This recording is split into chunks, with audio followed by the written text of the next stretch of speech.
कथा बड़ी करुण कथा है। जब बेटी की विदाई होती है, जब बेटी की विदाई होती है ना, विदाई के समय में विदाई का एक ऐसा पल होता है जब डोली में बैठ कर बिटिया जाए विदेश, तो पत्थर से पत्थर हृदय सह न सके ठेस। बेटी की विदाई बड़ी अजीब चीज होती है। विदाई के समय में किसी का दिल कितना भी पत्थर क्यों ना हो, लेकिन हर व्यक्ति के आंखों में आंसू आ जाते हैं,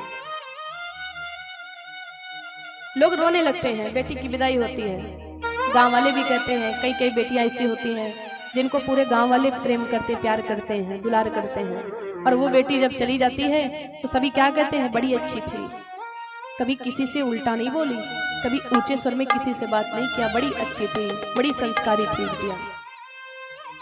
बेटी अगर अच्छी निकल जाती है, सुलक्षण निकल जाती, संस्कारी निकल जाती कन्या आपकी, तो कन्या पवित्र करे कुल दोगो, कन्या आपकी दो कुल को तार देती है, एक तो मायका और दूसरे ससुराल भी तर जाता है। मायका भी तर जाता अगर बेटी सुलक्षण निकल गई, और ससुराल भी तर जाता है। और अगर बेटी दुर्गढ़ बर्बाद निकल गई तो मायका भी नष्ट हो गया और ससुराल भी नष्ट हो गई। बहुत रोते हैं विदाई के समय में।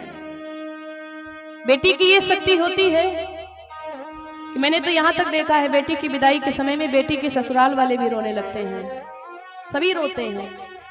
विवाह से पहले जो मंडप ऐसा लगता है जैसे खिला हुआ है, जब मंडप छाया जाता है, विवाह होता है उसी मंडप के नीचे बेटी की, तब तक कि वो खिला रहता है। बेटी की विदाई के बाद में वो मंडप भी जैसे काटने को दौड़ रहा है, कुछ अच्छा नहीं लगता। घर में कलश तो जल रहे हैं लेकिन कलश में रौनक नहीं बची, घर तो वही है लेकिन घर में रौनक नहीं बची, रिश्तेदार मेहमान तो वही हैं। जब तक कि बेटी है तब तक कि आपकी जेब पैसों से भरी रहती है, लक्ष्मी भरी रहती है।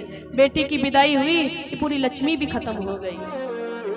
बेटी को विदा करते करते लक्ष्मी भी खत्म हो जाती है, 1 रुपया भी नहीं बचता, पूरी जेब खाली हो गई, बेटी घर से निकल गई। जब तक कि बेटी रहती शक्ति चलती रहती बेटी के अंदर, काम करते रहते, थकान नहीं लगती, प्यास नहीं लगती, भूख नहीं लगती। और बेटी की विदाई हो गई, वो शक्ति आपकी निकल गई, आकर के बिस्तर पर गिर जाते। अगर टेंट वाला भी कहता भैया पेमेंट कर दो, तो कहते 2-4 दिन नहीं बोलना, बाद में सब कर देंगे।